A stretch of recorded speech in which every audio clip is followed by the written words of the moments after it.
It never really hurt, you know? The sunburn, I mean.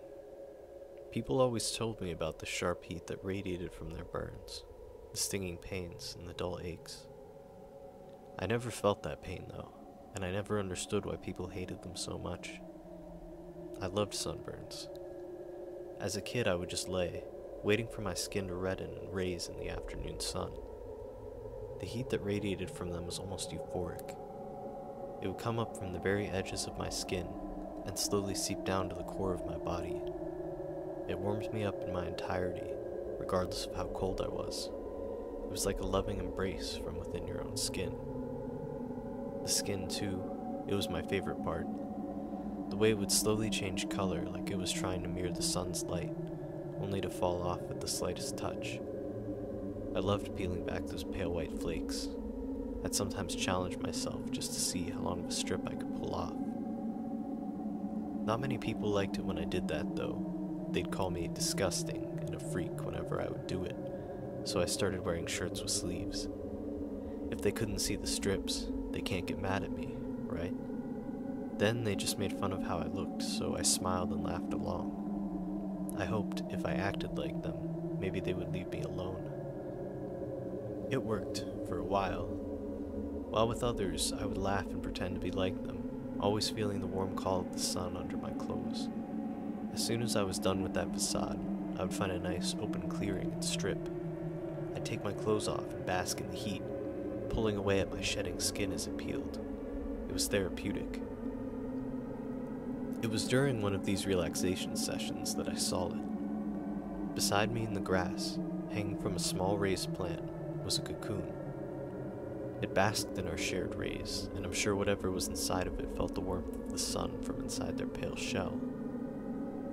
Watching it, I realized I wasn't alone. I wasn't the only one who basked in the sun's rays, gaining comfort from the burns on my skin. It became a habit.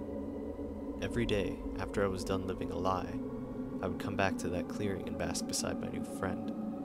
We would share the sun's rays as its shell became paler, and my skin became redder. For over a week I did this.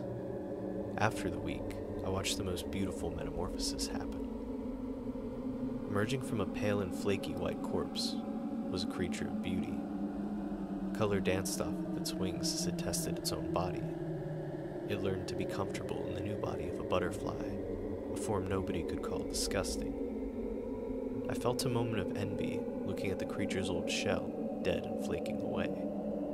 Then I felt lonely, realizing that I was the only one who was left disgusting. And then a light went off in my head.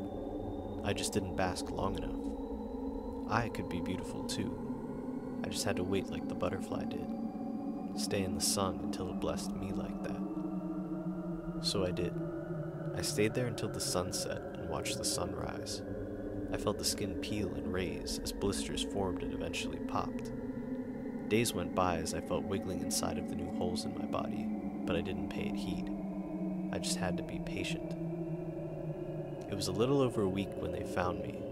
I still basked in the sun because I knew it was almost done. I was glad to have someone with me, actually. Someone who would get to witness my metamorphosis like I witnessed the butterfly.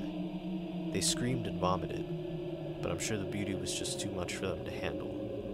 It was almost too much for me, even. When they lifted my shell onto the stretcher, though, I caught a glimpse.